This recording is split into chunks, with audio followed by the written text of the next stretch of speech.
아멘. 오늘부터 우리의 4주 동안 우리 금요밤 특별 집회를 통해서 우리가 하나님의 경륜을 더 깊게 이해하는 밤이 되기를 원합니다. 아멘. 근데 경륜이라는 말이 무슨 말인지 이해가 되고 아멘 하는 겁니까? 경륜이라는 말이 참 우리가 쓰는 용어가 아니죠. 어려운 말입니다. 저건 하나님이 조금 설명을 하면 경륜이라는 말은 하나님이 우리를 다스리는 법입니다. 원래 가정 오이코스라는 단어와 법이라는 단어가 합성해서 이 경륜이라는 단어가 만들어졌는데, 하나님이 그러니까 가정을 다스리는 법, 하나님이 세상을 다스리는 법이라고 말할 수 있겠죠. 하나님이 우리 사람을 어떻게 다루시는가, 우리를 향한 하나님의 계획은 어떠한가, 거기에 대한 이 포괄적 용어를 하나님의 경륜, 그렇게 우리가 이야기를 합니다. 뿐만 아니라 그동안에 우리 금요밤에 참여하지 못하신 분들은 이번 금요일을 통해서, 기도회를 통해서 참 금요 기도회가 얼마나 우리에게 복스러운 시간인가 하는 것을 꼭 경험하는 그런 은혜의 밤이 되기를 바랍니다.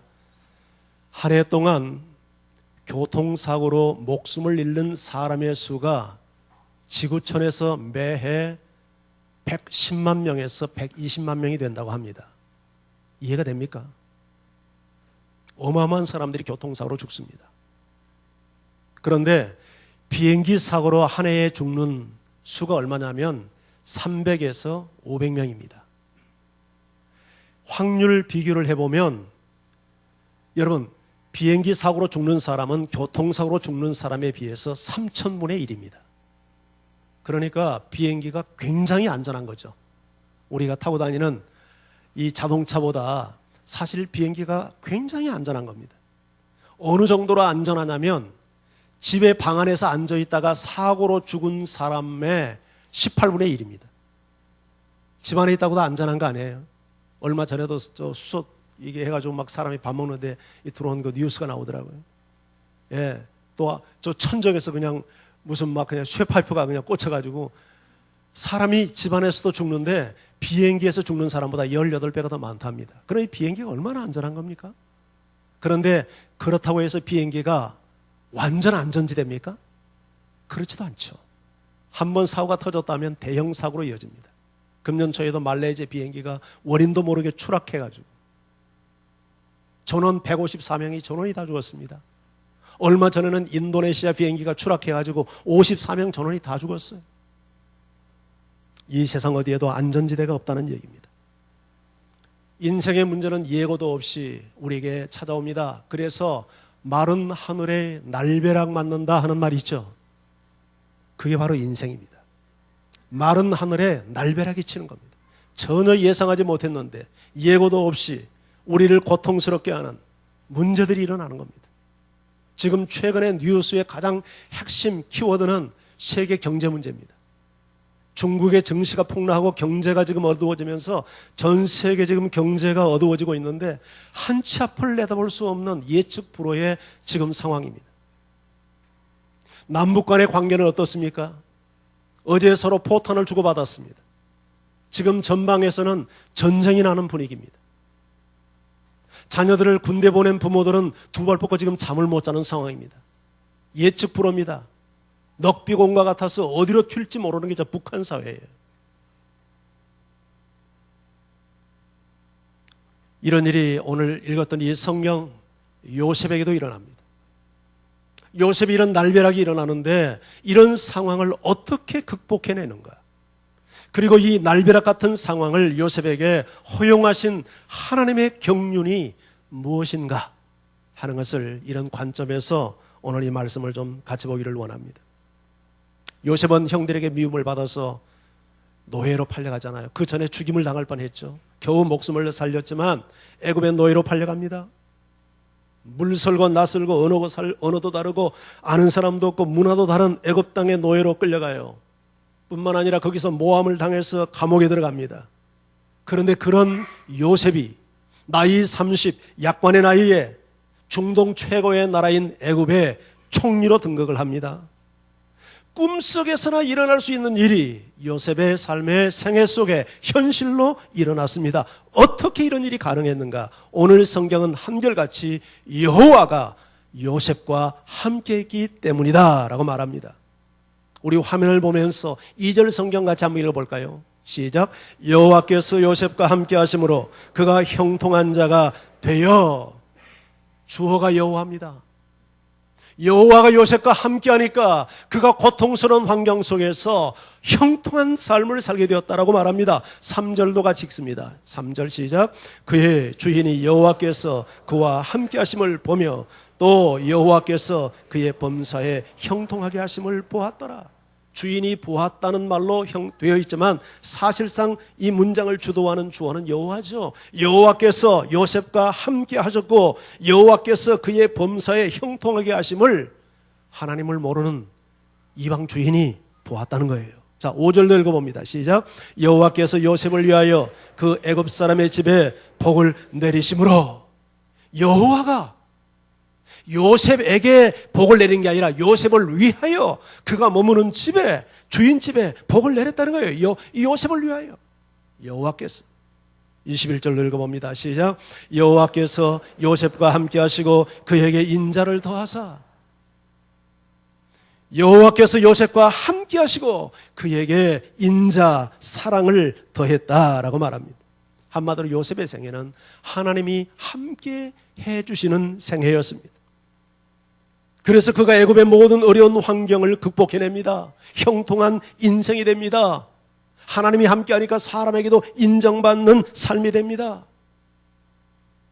그 칠흑 같은 어둠의 터널을 뚫고 요셉이 승리하고 성공하고 그가 새로워질 수 있었던 것은 전적으로 하나님이 함께했기 때문입니다. 아무리 험한 인생길을 걸어도 여호와가 나와 함께하면 그 사람은 승리하는 인생이 됩니다. 할렐루야. 6.25 사변 때 미군 부대에서 하우스보이 노릇을 하는 한 소년이 있었어요. 이 소년이 세계적인 인사가 됩니다. 극동방송 이사장 김장한 목사님 이야기예요. 그 어른이 지금 81세입니다. 그런데도 얼마나 왕성하게 갈렙처럼 노익장을 과시하며 복음을 위해서 지금도 활동하는지 몰라요. 가끔 제가 방송국에 가서 하면은 처음 보는 저를 향해서 많이 옛날 친구를 만났듯이 왔어 하면서 그냥 반말하면서 이렇게 그냥 친근감 있게 이렇게 합니다. 예. 어이 잘생겼구만. 김장호 목사님, 사람 다루는 솜씨가 이만저만이 아닙니다. 한국교회의 큰 비율로 지금 우리 김장호 목사님이 쓰여지고 있어요. 그런데 그것이 한 사람을 만난 만남 때문에 가능했습니다. 전쟁으로 학교도 다니지 못하고 중학교 1학년 들어가서 유교가 터졌습니다. 그래서 학교가 폐교돼 버리니까 학교도 다니지 못하고 그 집이 굉장히 자녀들이 많았는데 전쟁통에 뭘 합니까? 그러니까 이 미군 부대에 들어가 가지고 심부름 해주는 하우스보이 노릇을 김장한이가 했어요. 그런데 거기에 누가 있었냐면 칼 파워스라고 하는 한 상사가 그곳에 있었는데 이 똘망똘망하고 아주 재치 있고 그 영어도 못하는데 그냥 말기에 손짓발짓 하면서 하는데 내가 너무 재치가 있는 거예요. 그러니까 그 칼 파워스 눈에 싹 드는 거예요. 그래가지고 이 칼 파워스가 미국에 유학을 보냅니다. 어머니를 설득까지 해가면서 미국의 명문 사립고인 그 무슨 학교입니까? 잠깐 밥 존스. 그 참 유명한 학교입니다. 이 사립학교인데 여기에 이제 밥 존스 고등학교, 그래서 밥 존스 대학교, 대학원까지 그 정도 아닙니다. 그가 거기서 미국 아내를 만났잖아요. 결혼까지 했잖아요. 그리고 그 정도 아닙니다. 예수를 만났잖아요. 이 밥 존스 신학교가 학교가 그 미션 스쿨입니다. 그래서 거기서 예수를 만나요. 예수를 만날 뿐만 아니라 목사까지 돼요. 여러분, 하우스보이 노릇하는 이 심부름꾼 소사 이 아이가 한 사람을 잘 만나가지고 미국에 가가지고 말이죠, 대학원까지 공부하고 목사가 되고 미국 아내까지 얻고 얼마나 놀라운 복을 얻었습니까? 이게 사람을 만난 복 때문에 일어난 일이에요. 그래서 그가 이런 말을 합니다. 사람이 사람을 만나면 역사가 일어나고 사람이 하나님을 만나면 기적이 일어난다. 할렐루야. 이런 복을 여러분도 누리기를 바랍니다. 좋은 사람 만날 수 있기를 바랍니다. 하나님이 우리에게 복을 주시는데 만남의 복을 주십니다. 저는 오늘 우리 중동부, 고등부, 우리 청년들, 우리 어린 자녀들에게 축복합니다. 좋은 친구 만나는 복 누리기를 바랍니다. 좋은 여러분 선생님을 만날 수 있기를 바랍니다. 좋은 인생의 멘토를 만나기를 바랍니다. 좋은 영적 지도자를 만나기를 바랍니다. 좋은 배우자를 만나기를 바랍니다. 만나면 참 큰 복이에요. 그러나 무엇보다도 인격적으로 예수 그리스도를 만나고 성령을 만나고 하나님 만나는 여러분 되기를 바랍니다. 그런데요, 이 칼 파워스 씨가 부잣집 외동아들이 아닙니다. 탄광촌에서 성장한 가난해서 고등학교밖에 못 나온 상당히 가난한 사람이었어요. 그가 한국 전쟁의 직업군으로 온 것도 가난 때문이었습니다. 여러분, 어떻게 전쟁터에 누가 나가고 싶겠습니까? 돈 벌기 위해서 온 겁니다. 가난 때문에. 그런데 자기는 대학을 못 가도 김정은이를 미국에 보냈어. 모든 일일식 생활비와 모든 학비를 다 뒷바라지했습니다. 그래서 세계적인 한 거장을 만들어내고 한 인재를 길러낸 거예요. 그는 경제적으로 부유한 사람이 아니었습니다. 대학도 공부를 못했습니다. 그렇지만 그는 진정 부유한 사람이었습니다. 저는 여러분에게 권면합니다. 칼 파워스와 같은 이런 좋은 사람들을 만나는 복도 누려야 되지만 바로 당신이 칼 파워스가 되시기를 주의 이름으로 축원합니다. 우리는 내가 칼 파워스를 만나는 것보다 칼 파워스가 되기가 훨씬 더 쉽습니다. 칼 파워스 같은 사람 만나는 건 천에 하나, 만에 하나, 하늘의 별 따기일 겁니다. 그러나 누구든지 칼 파워스는 될 수 있습니다. 나를 만나는 사람이 누구든지 복되게 하십시오. 그 사람을 키우십시오. 세우십시오. 성장시키십시오. 유익하게 만드십시오. 행복하게 만드십시오. 이것이 바로 하나님을 만난 사람들의 이야기입니다. 하나님이 함께하는 사람들의 이야기입니다. 하나님은 요셉을 위해서 그가 머무는 주인집에 복을 주셨습니다. 하나님이 함께하는 사람은 누구를 만나든지 축복의 통로가 되는 것입니다. 하나님이 나 때문에 나를 만나는 사람을 복되게 하는 것입니다. 저는 담임 목사인 최 목사 때문에 우리 성현교회가 복을 받고 여러분이 복 받기를 주의 이름으로 축원합니다. 여러분 때문에 제가 좀 덕 볼 수 있도록 복 받기를 축원합니다. 여러분 때문에 여러분의 가정과 직장과 주변 사람들이 복 받는 축복의 통로가 되시기를 주의 이름으로 축원합니다. 우리 학생들, 우리 청년들 환경 탓하지 말아요. 그건 바보짓이에요. 못난 부모 탓하지 말아요. 아무리 환경이 어려워도, 아무리 여러분의 부모가 못나도, 능력이 없어도 하나님을 만나면 인생 달라집니다. 아멘. 부모가 나에게 뒷바라지 못해도, 여러분 김장한 목사님이 세계적인 인사가 됐어요. 그분이 부모 덕보고 그렇게 됐습니까? 아니에요. 예상치 못한 하나님의 경륜과 섭리 속에서 하나님의 만남을 통해서 상상하지 못했던, 계획하지 못했던 이런 놀라운 복을 누린 거예요. 하나님이 나와 함께 하시면, 하나님이 나에게 복을 주시면 우리 인생 속에 이런 일들이 일어날 수 있는 거예요. 나는 가난해서, 나는 부모가 못나서 희망도 잃어버리고 소망도 없이 인생을 되는 대로 사는 이런 바보 같은 그런 젊은이가 한 사람도 없기를 주의 이름으로 축원합니다. 내일 모레 우리 교회 청년 부흥회를 위해서 김하진 선교사, 중국 선교사죠. 참 훌륭한 분입니다. 그분 책도 여러 권 쓰시고, 근데 그분과 동명이인이 미국에 사는 분이 한 분 계시는데 이분은 최하진 교수예요. 최하진 교수는 어떤 분이냐면 이번에 주일날 우리 청년부에 집회하고 저녁예배 장년부에도 설교할 거예요. 오늘 여러분 많이 오셔서 들으시고 은혜 받기를 바랍니다. 근데 이 최하진 교수 동명이인입니다. 근데 이분은 고등학교 가난해서 이분도 학교를 대학을 못 갔어요. 그래서 비행기표 한 장 달랑 들고 미국에 건너갑니다. 한 노인 목사님의 도움을 받아가지고 시골에서 살아가는데 참 기적 같은 일이 일어나요. 그가 먹을 게 없고 거처할 곳이 없고 너무 하니까 하나님 의지할 수밖에 없었죠. 사람이 배부르고 등 따시면 하나님 그렇게 찾지 못합니다. 그러나 올 때 갈 데 없고 배고프고 갈 곳 없고 불러주는 데 없고 환영하는 사람 없으니까 하나님의 바지가랑이를 잡는 거예요. 이 최하진이가. 그래서 심지어 그 시골 그 미국 시골에서 그 먹을 게 없으니까 송어를 잡아먹고 그렇게 해서 끼니를 연명할 때도 있었습니다.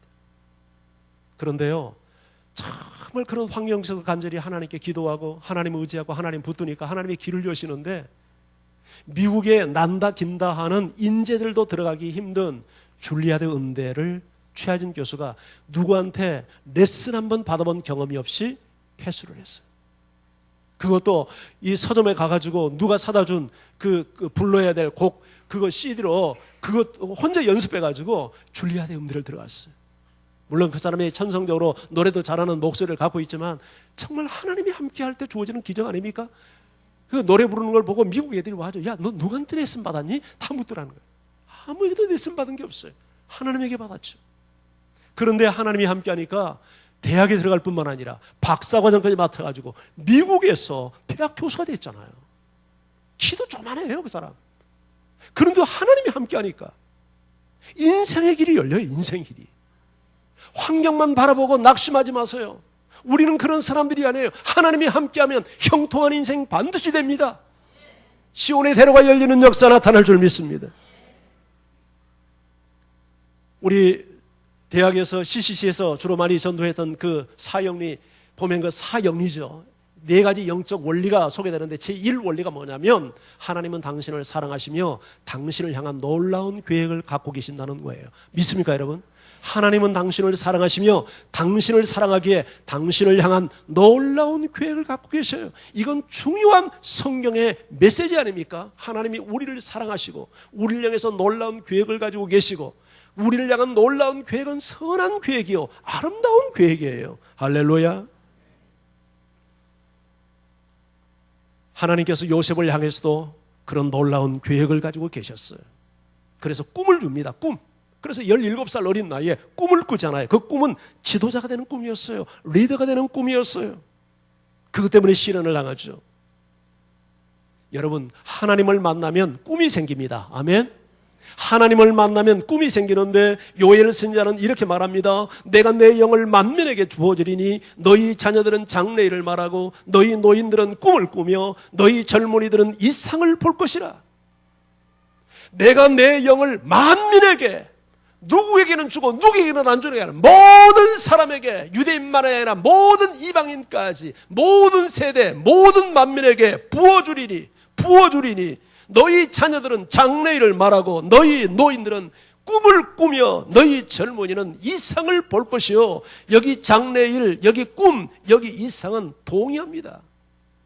어린아이든지 젊은이든지 노인이든지 하나님을 만나면, 성령이 내게 오면 꿈이 생기는 거예요. 꿈. 내 인생을 어떻게 살 건지, 하나님을 위해서 내가 어떻게 살아야 될 건지, 인생의 목표가 생기고 인생의 비전이 생기고 인생의 꿈이 생기는 거예요. 그렇기 때문에 하나님 만난 사람은 절대 인생을 방황하지 않습니다. 왜 젊은이들이 방황합니까? 왜 사람들이 자살해버립니까? 내가 누군지, 내가 어떻게 살아야 되는 건지, 내가 인생의 목적이 무엇인지 그걸 모르니까 사람들은 그 공허감을 이기지 못하고 자살하는 거예요. 가난해서 자살하는 게 아닙니다. 인생의 목표와 꿈이었기 때문에 사람들은 허물을 견디지 못해서 스스로 목숨을 끊어버리는 겁니다. 그러나 하나님을 만난 사람들은 하나님께서 우리에게 꿈을 주기 때문에 절대 인생을 방황하지 않습니다. 어린아이들도 하나님을 위한 꿈을 꿉니다. 노인들도, 인생 다 살았다 오는 노인들도 꿈을 꿉니다. 김장은 목사님이 얘기했지만 금년에 81세입니다. 청년입니다. 청년. 얼마나 의욕이 강한지.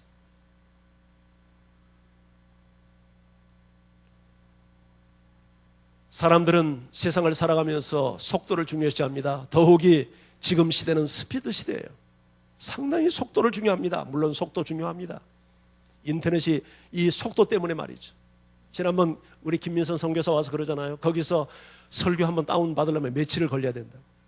근데 우리 대한민국 얼마나 속도가 빠릅니까? 설교 한 편 다운받는데 다다닥 2-3초면 끝나버리잖아요. 얼마나 인터넷이 발달되어 있는지. 그런데요, 속도보다 중요한 게 뭐냐면 방향입니다. 방향이 잘못되면, 속도가 빠르면 빠를수록 위험해요. 고속도로에서 가끔 정신 나간 사람들이 역주행을 하더라고요. 역주행의 속도가 빨라지면 빨라질수록 그건 굉장히 위험해지는 겁니다. 1983년도 미국 LA를 출발해가지고 앵커리지를 거쳐서 김포공항으로 오는 대한항공이 사할린 상공에서 소련의 전투기에 미사일 격추를 당하고 격침되는 참사가 있었죠. 그런데 나중에 조사를 해보니까 대한항공이 왜 그랬는지는 모르겠는데, 고의적이었는지 실수였는지 모르겠는데, 여러분, 소련 영공을 침공을 한 거예요. 비행기가 방향이 잘못된 거예요. 방향이 이렇게 중요해요. 이제 곧 1시간 반이면 이 김포공항에 내릴 것을 다 준비하고 이제 다 설레고 있는데 갑자기 그냥 미사일에 맞아가지고 격추를 낼 줄 꿈이나 생각이나 했겠습니까? 방향이 그렇게 중요해요. 우리가 하나님을 만나면 인생의 목표가 생기고 방향이 설정되기 때문에 인생을 잘못 살지 않습니다. 헛되게 살지 않습니다. 방황하지 않습니다. 사람들은 빨리 성공하고 빨리 승진하고 빨리 부자 되는 것을 굉장히 좋아하고 그런 사람들 보면 성공했다고 박수갈채 보내지만 결코 그렇지 않습니다. 빨리 성공하는 것보다 더 중요한 것은 올바르게 성공하는 거죠. 방향이 중요하고 목표가 중요한 거예요. 그런데 그것이 하나님을 만날 때 우리에게 주어집니다. 하나님을 만날 때.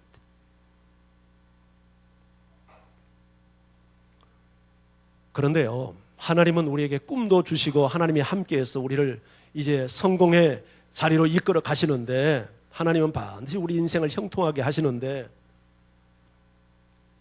그렇다고 해서 하나님이 우리와 함께 한다고 해서 늘 우리가 생각하는 성공의 대로로만, 형통의 길로만 우리의 삶을 인도하는 분은 결코 아닙니다. 하나님께서 요셉에게 꿈을 이루기 위해서 먼저 올라가게 하지 않고 내려가게 하신 것을 봅니다. 오늘 1절 성경을 같이 한번 읽어봅니다. 1절 말씀 시작. 요셉이 이끌려 애굽에 내려가며 바로의 신하 슈니대장 애굽 사람 보디발이 그를 그리로 데려간 이스마엘 사람의 손에서 요셉을 사니라. 여기 보면 요셉이 이끌려 애굽에 내려가매라고 말합니다. 요셉이 이끌려서 애굽에 내려갔다는 말은 자기가 가고 싶어서 간 길이 아니었다는 얘기죠. 누군가에 의해서, 타에 의해서 강제로 애굽에 노예가 되기 위해서 끌려간 겁니다. 그래서 이스마엘 사람의 손에서 바로의 신하 친위대장 애굽 사람 보디발이 그를 샀어요. 노예로 산 겁니다.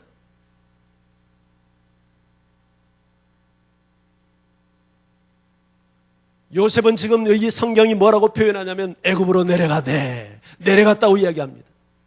인간적인 시각으로 보면 내려가는 길이었어요. 그러나 결과적인 것을 놓고 보면 내려가는 길이 아니라 사실상 올라가는 길이었어요. 꿈을 이루러 가는 길이었어요. 하나님께서 그에게 복을 주기 위해서 함께 가는 길이었어요.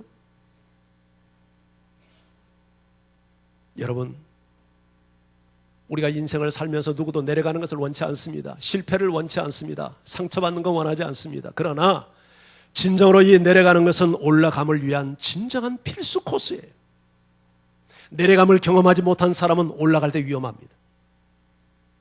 내려가 본 경험, 밑바닥의 경험을 해보지 못한 사람은 높이 올라갈수록 위험한 사람이 되는 거예요. 여러분, 바다에는 요트들이 떠 있습니다. 그 요트들을 보십시오. 요트는 그냥 멀리서 봐서 그런지 그냥 조그마한 이런 작은 배입니다. 그런데 그 요트를 움직이기 위해서 무엇을 세웁니까? 돛을 세웁니다. 돛. 그 돛은 그 요트의 몸집에 비하면 몇 배가 큽니다. 몇 배가. 그런데도 희한하지 않습니까? 그 강한 바람을 타고 노시마리어 그 돛을 세우고 이렇게 레이스를 하는데 이 요트가 전복이 안 돼요. 그 왜 그런 줄 압니까? 그 비결이 배 밑창에 있는 깊이 내려가 있는 중심추 때문에 그렇습니다. 만약에 그 중심추를 잘라버리면 한순간에 전복돼 버리고 맙니다. 세월호도 전복되는 게 그 중심을 잡아주는 물, 그 보건력을 갖도록 하는 물을 충분히 집어넣어야 되는데 그걸 빼서 짐 많이 실으려고 그래서 넘어진 거 아니에요. 우리가 올라가기 위해서는 내려가는 경험이 필요하단 말이죠. 그 깊숙이 내려가면 내려갈수록 더 안전하게 올라갈 수 있는 이것이 하나님이 세운 원리이기 때문에 오늘 하나님께서 요셉을 올리기 전에 하나님께서 요셉을 내려가는 것을 허용하는 것을 볼 수가 있어요. 하나님께 복을 받고 쓰임받는 인생이 되기 위해서는 여러분 철저히 내려가는 경험해야 됩니다. 그런 사람만이 온전하게 올라가서 하나님께 복을 받고 쓰임받는 인생이 될 수 있는 거예요. 그런데 요셉이 내려가는데 누구에 의해서 내려가냐면 형들 때문에 팔려서 내려갑니다. 형들의 미움과 시기와 질투 때문에 끌려가는 거예요. 가시적으로 보면 실질적으로 우리를 힘들게 하는 것은 멀리 있는 사람이 아니라 가까이 있는 사람들입니다. 나를 도와줘야 될 사람들이 나를 힘들게 합니다. 나에게 용기를 줘야 될 사람들이 나에게 상처를 입힙니다. 멀리 있는 해외 동포가 나를 괴롭히는 게 아니라 함께 사는 내 가족이 나를 진정 힘들게 만듭니다. 내 형제가 나를 힘들게 만듭니다. 그리스도의 한 몸을 이루어 우리가 서로를 섬기며 우리가 서로를 격려해야 될 믿음의 교우들이 나를 힘들게 할 때가 많아요. 그런데요, 여러분, 내려가는 길이라고 다 추락하는 길이 아닙니다. 하나님이 함께 하시면 결코 내려가는 길은 추락하는 끝장이 아니에요. 하나님은 반드시 내려가는 그 길만큼 다시 올려 세우는 겁니다. 할렐루야. 형통케 하시는 하나님. 그래서 하나님이 함께하는 인생은 결코 망하지 않습니다. 실패하지 않습니다. 망하지 않습니다. 버림받았다고, 사람에게 버림받았다고 끝장 아닙니다. 하나님이 버리지 않는 한 그 사람은 절대 버림받는 인생이 아닙니다. 끝나는 인생이 아닌 것입니다. 그래서 바울은 말하지 않습니까? 우리가 우겨쌈을 당해도 쌓이지 아니하고 답답한 일을 당하여도 낙심하지 아니하고 박해를 당하여도 버림받지 아니하고 거꾸로 들임을 당하여도 망하지 않는다. 우리가 우겨쌈을 당할 수 있다고 말합니다. 답답한 일을 당할 수 있다고 말합니다. 박해를 당할 수 있다고 말합니다. 거꾸로 들임을 당할 수 있다고 말합니다. 그러나 결론은 망하지 않는다는 겁니다. 왜요? 하나님이 나와 함께하니까. 보배 되신 예수 그리스도가 질그릇같이 연약한 내 안에 내주하고 계시기 때문에.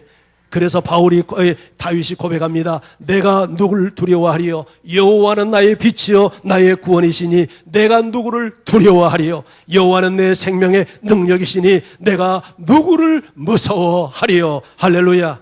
여호와가 나의 빛이요 여호와가 나의 구원이시요 여호와가 나의 생명의 능력이시니 내가 누구를 두려워하며 내가 무엇을 무서워하리요? 바로 이 고백이 여러분의 고백, 당신의 고백이 되기를 주의 이름으로 축원합니다. 요셉의 발목을 끌어내리는 사람은 요셉의 형들만은 아니었죠. 늘 그에게 호의를 베풀어 주던 여주인이 어느 순간 그의 발목을 끌어내립니다. 죄라고 하는 유혹을 통해서 끌어내리는 거예요. 사람의 발목을 무엇이 끌어내립니까? 죄가 끌어내립니다. 죄 때문에 많은 사람들이 정상에 오르지 못하고 굴러떨어집니다. 죄 때문에 하나님이 준비해 놓으신 복된 자리에 이르지 못합니다. 혹시 이 시간 여러분의 마음속에 죄의 유혹을 받고 있는 분이 계십니까? 놀라십시오. 충격을 받으십시오. 경계하십시오. 죄는 우리 인생을 축복된 자리에서 추락시킵니다. 그런데 요셉은 죄의 유혹을 이겨냅니다. 어떻게 그것이 가능했을까요? 참 쉽지 않은 상황입니다. 여주인의 말만 들으면 인생의 신상이 새로워질 수도 있습니다. 20대 후반에 정성 에너지가 폭발하는 나이입니다. 외로운 상황 속에 있습니다. 가족도 없습니다. 신분도 바뀔 수 있습니다. 그런데 그는 죄의 유혹을 물리칩니다. 하나님을 바라보았기 때문입니다. 자신과 함께하는 하나님을 의식했기 때문입니다. 하나님이 함께하는 그 하나님을 향하여서 요셉이 말합니다. 내 어찌 이 큰 악을 행하여 하나님께 죄를 지으리까? 하나님께 죄를 지으리까? 어찌 큰 악을 행하여 하나님께 죄를 지으리까? 그 시간 요셉은 자신과 함께하는 하나님을 바라보았어요. 여러분, 힘들고 어려울 때 하나님 바라보시기를 바랍니다. 마음이 상할 때 하나님 바라보시기 바랍니다. 죄의 유혹이 찾아올 때 하나님 바라보시기 바랍니다. 시험이 올 때 하나님 바라보시기를 바랍니다. 이런 사람은 승리할 수 있습니다. 요셉이 하나님을 생각하며 죄의 유혹을 물리쳤는데 그에게 돌아온 것은 상이 아니었어요. 오히려 그에게 찾아온 것은 험담과 억울함이었습니다. 모함을 당하고 감옥에 갑니다. 억울하고 원통한 일이 벌어집니다. 그런데요, 요셉은 이런 순간에도 자신과 함께하는 하나님에 대한 믿음의 신뢰를 저버리지 않습니다. 뭘 보면 아냐면 감옥에서도 성실한 거 보면 압니다. 사람이 하나님에게 실망하면 될 대로 되라는 식으로 막가파 인생을 삽니다. 여러분 그러지 않아요? 하나님에게 믿음을 파선당한 사람들은 막가파가 되는 겁니다. 그런데 요셉이 감옥에 가서 억울한 일을 당했습니다. 하나님의 뜻대로 살고 하나님의 눈동자를 기억하면서 코람데오의 신앙을 지키고 하나님 앞에 죄짓지 않기 위해서 자신의 양심을 지켰어요. 그런데 하나님이 주어진 결과는 오히려 억울함이었어요. 감옥행이었어요. 에이, 하나님 이럴 수 있어요? 하나님이 정말 계시는 거예요? 나 그냥 아무렇게나 살래요. 이럴 수 있잖아요. 우리 20대 청년들 안 그래요? 그런데 요셉 그렇게 하잖아요. 어떻게 그것이 가능해요? 하나님이 나와 함께 한다는 거, 이런 기가 막힌 상황에서도 신뢰했어요. 하나님이 그런 믿음을 그에게 주었던 거죠. 이런 놀라운 믿음을 선물을 주신 거죠. 그래서 감옥에서 최선을 다합니다. 하나님이 함께하는 사람은요 절대 인생 아무렇게나 살지 않습니다. 최선을 다합니다. 하나님이 함께 하시고 하나님이 보상해 줄 것을 반드시 믿고 최선을 다하는 삶을 사는 거예요. 우리 학생들이요, 하나님이 나에게 복 주실 건 믿고 열심히 공부해야 된다. 예. 나는 IQ가 나서 나는 반에서 절반도 못하는데 포기하지 말아요. 하나님이 함께하는 인생은 반드시 잘 되도록 돼 있어요. 형통하도록 돼 있어요. 하나님이 여러분의 인생에 복을 주면 반드시 잘 될 거예요. 그 믿음을 가지고 열심히 하세요. 최선을 다하세요. 하나님은 최선을 다하는 사람에게 은혜를 베풉니다. 요셉은 감옥에서 왕의 신하를 만나죠. 꿈을 해몽해 줍니다. 꿈대로 되었어요. 한 사람이 복권이 됩니다. 부탁하죠. 나가시면 나를 기억해 달라고. 나는 억울하게 이곳에 지금 잡혀온 사람이야. 나는 히브리 사람인데 여기 있을 사람이 아니라고. 그런데 안타까운 일이 벌어지죠. 이 사람이 그때는 곧 나가면 꺼내줄 것처럼 그렇게 이야기했는데 나가자마자 요셉을 잊어버린 거예요. 하몽차사예요. 그래서 사람은 믿을 게 못 돼요. 사람 믿고 신뢰하면 상처받습니다. 믿을 수 있는 대상은 하나님뿐이에요. 할렐루야. 그런데 여러분, 사람이 잊었다고 잊어진 게 아니에요. 하나님이 잊지 않으면 그 사람은 잊어진 존재가 아니에요. 사람은 잊었을지 모르지만 하나님은 잊지 않았어요. 하나님은 기억했어요. 하나님은 바라보고 있었어요. 요셉의 중심을 보고 계셨어요. 그리고 때가 되니까, 하나님의 때가 되니까, 정확한 그 때가 되니까, 요셉을 드러낼 때가 되니까 하나님은 그를 드러내 올리시기 시작을 했어요. 때가 중요해요. 성경은 말합니다. 범사에 때가 있다고. 범사에 때가 있어요. 하나님이 정하신 때가 있어요. 나를 낮추실 때가 있는가 하면 나를 높이실 때가 있어요. 잊혀질 때가 있는가 하면 나를 기억할 때가 있어요. 나를 준비시킬 때가 있는가 하면 쓰실 때가 있어요. 내려간다고 다 끝장 아니에요. 잊혀졌다고 다 잊혀진 거 아니에요. 낮아지면 올라갈 때가 반드시 있어요. 잊혀진 순간이 있는가 하면 반드시 기억되는 순간이 있어요. 하나님은 기억력이 여러분 사람처럼 그렇게 잊어버리는 그런 분이 아니에요. 믿습니까 여러분? 요셉이 훗날 요셉의 형들을 만납니다. 창세기 50장 20절에서 이렇게 이야기하죠. 우리 같이 한번 읽어봅니다. 시작. 당신들은 나를 해하려 하였으나 하나님은 그것을 선으로 바꾸사 오늘과 같은 많은 백성의 생명을 구원하게 하시려 하셨다니. 기가 막힌 고백 아닙니까? 당신들은 형들은 나를 해하려 하였으나 우리 하나님 나와 함께 하신 그 하나님이 당신이 헤아려 하는 그 해를 선으로 바꾸사 오늘과 같이 많은 백성의 생명을 구원하게 하셨나이다. 아멘. 하나님이 하셨다는, 하나님이. 사람은 나를 헤아려 하고 형들은 나를 죽이려 했지만 하나님은 그 악을 선으로 바꾸셨어요. 이것이 하나님이 하신 일이에요. 그래서 하나님이 함께하는 인생이 된다는 건 정말 복받는 사람이에요. 아무리 사람이 나를 헤아려 해도 손대지 못해요. 손 못 댑니다. 하나님이 막고 계시는데, 하나님이 허락하지 않는데 누가 나를 손댈 수 있습니까? 사울이 다윗을 그렇게 죽이려 해도 여러분 손대지 못합니다. 다윗을 훈련시킬 뿐입니다. 믿습니까 여러분? 이 믿음 소유하는 여러분 되시기를 바랍니다. 하나님이 함께했던 요셉은 하나님의 일하심을 믿었어요. 그래서 나를 이곳에 보내는 형님들이 아니라 하나님이라고 고백하는 거예요. 하나님이 나와 함께 하시고 하나님의 일하심을 믿는 사람들은 그래서 인생을 결코 부정적으로 살지 않습니다. 인생의 해석이 부정적이지 않아요. 내 삶이 오늘 말할 수 없는 코가 석자의 환경 속에 놓여 있다 해도 그것만 보지 않습니다. 그 일을 통해서 합력하여 선을 이루실 하나님의 능력과 경륜을 바라보기 때문에 용기를 잃지 않습니다. 이런 사람은 나가서 누구와도 원수 맺지 않습니다. 여러분, 교회 생활할 때 보면 지체들끼리 상처들을 많이 받습니다. 말 때문에 상처받고 표정 때문에 상처받고 이럴 수 있어 하면서 잠을 못 자고 합니다. 그래서 내가 저 인간 한번 내가 언제 한번 들이받아야지 하고 속에서 주판을 놓습니다. 스케줄을 짭니다. 그런데요, 하나님의 경륜을 믿는 사람은 그런 짓 하지 않습니다. 왜요? 그 사람을 통해서 하나님은 내 안에 지금 선한 일을 하고 계시는 거거든요. 내 인격을 다듬으시고 나로 하나님 바라보게 만드시고, 그가 지금 나에게 하나님의 도구가 돼서 일하는데 그걸 이해를 못하니까 가서 머리채 잡고 맞짱 뜨지는 거죠. 그러나 하나님의 섭리를 이해하고 경륜을 이해하는 사람은 그렇게 행동하지 않아요. 하나님, 저희를 통해서 제가 들어야 될 하나님의 음성이 뭡니까? 그렇게 묻죠. 그러니까 어떻게 원수가 되겠어요? 게임이 안 되는 거죠. 게임을 할 수가 없는 거예요. 싸움을 할 수가 없는 거예요. 하나님 앞에서 다 하나님의 눈을 가지고 해석을 하는데 어떻게 여러분 그게 불화가 있을 수 있고 원수가 있을 수 있고 등을 돌릴 수가 있겠습니까? 안 되죠. 안 돼요. 실은 그 사람이 나에게 은인입니다. 여러분, 언제 우리가 인격이 만들어지고 언제 사람이 된다미가 형성이 됐습니까? 모든 사람이 목사가 여러분 대하듯이 장 집사님 훌륭합니다, 아름답습니다, 이렇게 하면 절대 사람 안 됩니다.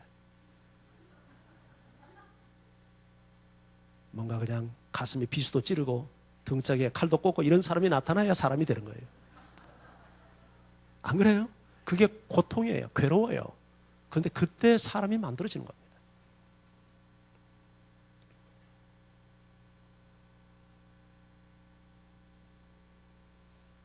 요셉과 함께 하신 하나님, 지금 나와 함께 하시는 것 믿으시기 바랍니다. 이 믿음은 모든 하나님의 백성들이 가져야 될 믿음이고 우리가 반드시 가져야 될 믿음이에요. 이런 믿음으로 살 때 인생이 달라지고 해석이 달라집니다. 글자를 흩어놓으면 아무 뜻도 없고 혼잡 자체입니다. 그런데 이 글자를 잘 배열하면 이 혼잡이 위대한 시가 되고 위대한 소설이 됩니다.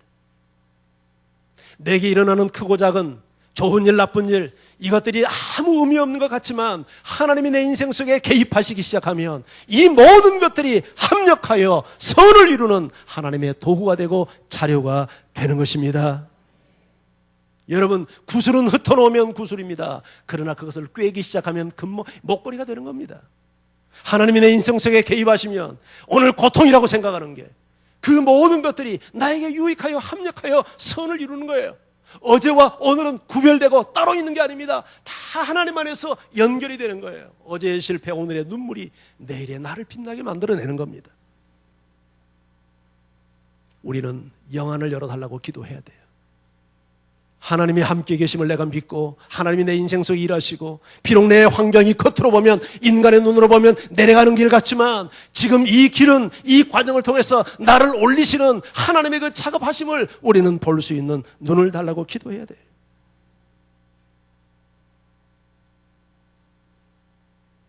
하나님은 내리막길에서도 함께 하십니다. 우리가 잘 나갈 때, 올라갈 때만 함께 하시는 하나님이 아니라 내려갈 때도 함께 하고 계시는 거예요.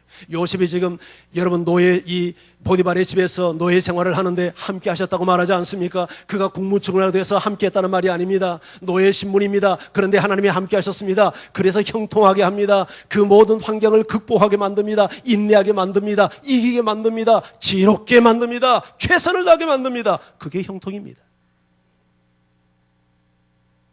내리막길 인생이라고 원망하고 낙심하지 마십시오. 다윗이 고백합니다. 시편 40편 2절 우리 같이 한번 읽어봅니다. 40편 2절 말씀 시작.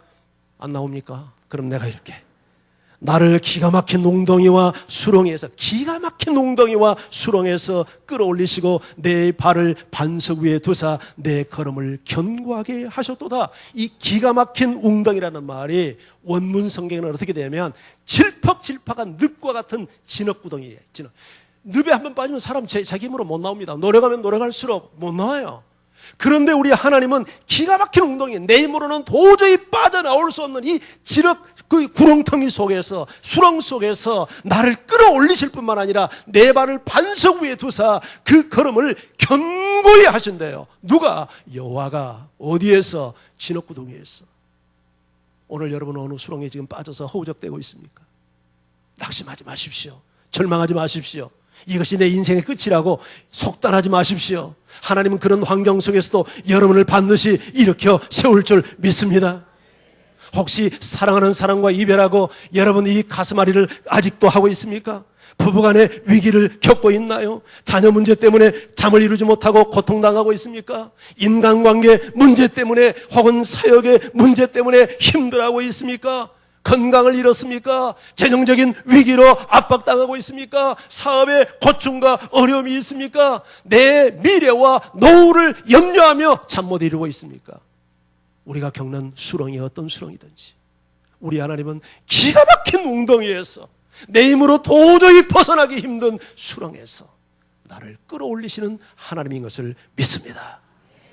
노예 신분의 성추행자로 몰려서 감옥에 갇힌 요셉, 그 누구 하나 이런 요셉이 애굽의 총리가 되리라고 꿈이나 꾸고 상상이나 했겠습니까? 여러분, 그런데 그 막장에 떨어진 더 이상 추락할 곳이 없도록 추락해버린 요셉이 애굽의 국무총리가 되었습니다. 여러분, 실제로 일어난 일이지 않습니까? 하나님이 함께하니까요. 하나님이 함께하니까요. 그 믿음을 잃지 않으니까요. 할렐루야. 이것이 여러분에게 일어나는 사건이 되기를 주의 이름으로 축원합니다. 사람은 누구나 실패할 수 있습니다. 그러나 실패 그 자체가 우리 인생을 무너뜨리는 게 아닙니다. 그 실패와 고난을 부정적으로 보는 나의 잘못된 불신앙적인 해석이 내 인생을 무너뜨리는 것이지 실패 자체가 무너뜨리는 게 아니에요. 다음 주에는 인생은 해석이다 하는 제가 주제로 다음 주일 우리 금요일은 설교할 텐데요. 인생은 정말 해석입니다. 해석을 잘해야 됩니다. 믿음의 사람은 절대 부정적으로 해석하지 않습니다. 하나님이 나와 함께 하심을 믿고 최선을 다하면 반드시 하나님은 우리 삶의 질곡에서 우리를 건져내시고 일으켜 세우시고 하나님이 우리를 사용하시고 그 꿈을 허락하실 줄, 이루어질 줄 믿습니다. 역대상은 다윗의 이야기입니다. 29장에서 1절에서 9장까지는 1장에서 9장까지는 족보, 10장 한 장 사울의 이야기. 그러나 이것은 다윗의 길을 가기 위한 이 건널목, 디딤돌. 10장에서 여러분 29장까지 다윗의 이야기입니다. 다윗의 이야기. 사실 역대상은 다윗을 이야기하기 위해서 기록한 책이에요. 그런데 그 요절이 뭐냐면 11장 9절. 만군의 여호와께서 함께 계시니 다윗이 점점 강성하여 가니라. 만군의 여호와, 전능하신 하나님, 살아계신 하나님, 우주 만물을 창조하시고 다스리는 주인 되신 하나님, 지금도 살아계신 하나님이 함께 하시니까 다윗이 점점 강성해 간 거예요. 다윗은 강성해 갈 수 있는 개인적인 환경이나 백그라운드를 가진 사람이 아니었습니다.